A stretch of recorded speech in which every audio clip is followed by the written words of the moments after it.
Hello Year 1 and welcome to your second lesson for RE for this half term. So today we're going to be talking about the Easter story. So our lesson objective is to identify what happened in the Easter story. So our success criteria for today is that you can sequence the Easter story in pictures, you can create a timeline of events, and you can explain the Easter story and how it makes you feel.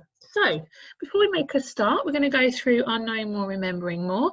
So question number 1, a mosque is where Muslims go to worship. Is that true or false? Question 2, who goes to worship at the synagogue? Christians, Muslims, or Jewish people? And your challenge is answering this question. What holy book do Jewish people read? Now you can write your answers down on a piece of paper, or you can talk these through with an adult, but you can pause the video now. Right, welcome back Year 1. So question number 1, a mosque is where Muslims go to worship. That is true, so well done those of you who got that correct. Question 2, who goes to worship at the synagogue? You would be correct if you selected C, Jewish people. And the name of the holy book that Jewish people read is called the Torah. So here's your knowledge organizer for today. So we're going to be looking at what happened at Easter and how does it make people feel. So today we're going to find out about Holy Week and the Easter story. So I'm going to give you a minute or so to think about what do I already know about the Easter story. It might be that you know some of the people that were involved. You might know some of the key dates and key celebrations, or you might know the whole of the Easter story itself. Maybe write some of your ideas down on a piece of paper or discuss these with an adult. Okay, so the start of Holy Week is Palm Sunday. Now, and that's when Holy Week actually starts. On this day, Jesus sent 2 of his disciples to find a young donkey and bring it to him so he could ride into Jerusalem. The disciples brought this donkey to Jesus and spread their cloaks over its back for him to sit on. Now, as Jesus approached Jerusalem, lots of crowds had gathered and they were waving palm branches and shouting out Hosanna because the people were pleased to see him. Now, Jesus then entered a temple and he was absolutely horrified to see people had set up market stalls and were buying and selling things in this holy place. So he shouted, "My house shall be a house of prayer, but you have turned it into a den of robbers." And he was very upset that people were not treating the temple with the respect that they should have. Now, whilst Jesus was at Bethany, a woman arrived carrying an alabaster jar full of expensive perfume. So the alabaster jar is just what the lady is holding here. The woman poured the perfume on Jesus' head, and the disciples were very cross, saying that the perfume was really expensive and now it was wasted when it could have been sold and the money could have been given to the poor. But Jesus explained to his disciples that what the woman had done and that she had shown kindness and respect towards him. Now, on the Wednesday of Holy Week, Judas Iscariot, who was one of Jesus' disciples, planned to betray Jesus to the chief priests and teachers of the law. He went to them and said, "What are you going to give me if I take you to Jesus?" They were delighted and gave him 30 silver coins. Now, Thursday is a very significant day for Christians because it's the celebration of Passover. And Jesus was going to celebrate it with his 12 disciples.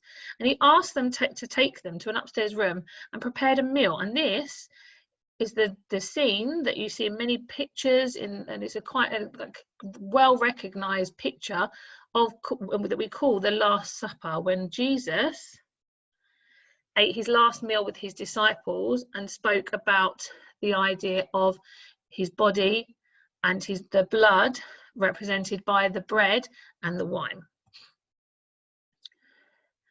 Now, Jesus, even though he was seen as this important person, wanted his disciples to realize he was just like them. So he washed the feet of his disciples, showing them that he was humble and always here to help.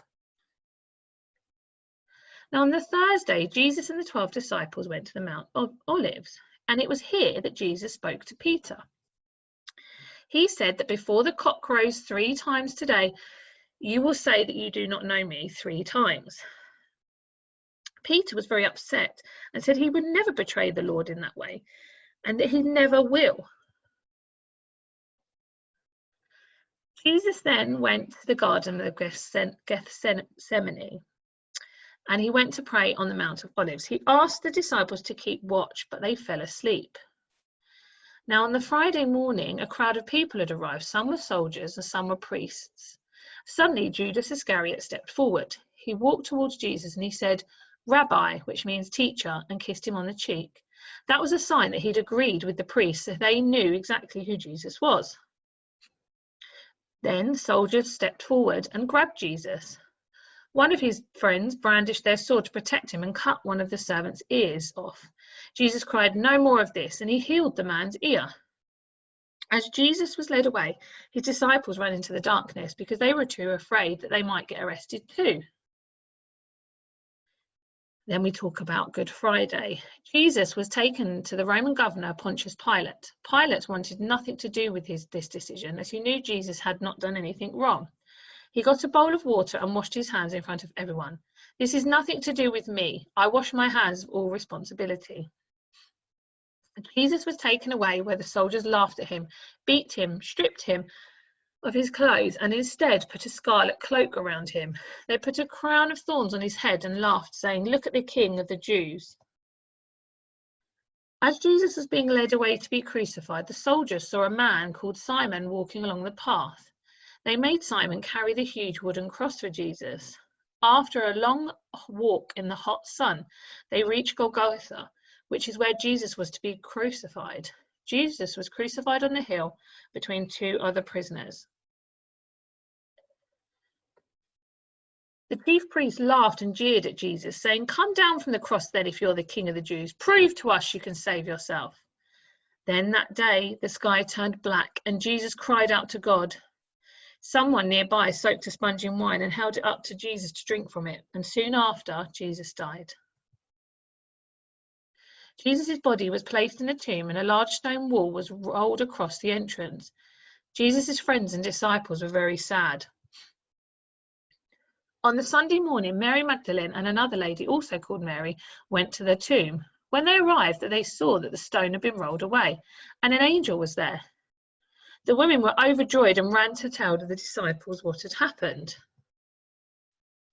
So your task for today is to see if you can put the pictures in the correct order. So we'd like you to number these pictures to show the order of when they happened. And your challenge is to answer this question. What is the celebration at the end of Holy Week called? Good luck, and we look forward to seeing your answers, sharing all your knowledge about today's lesson.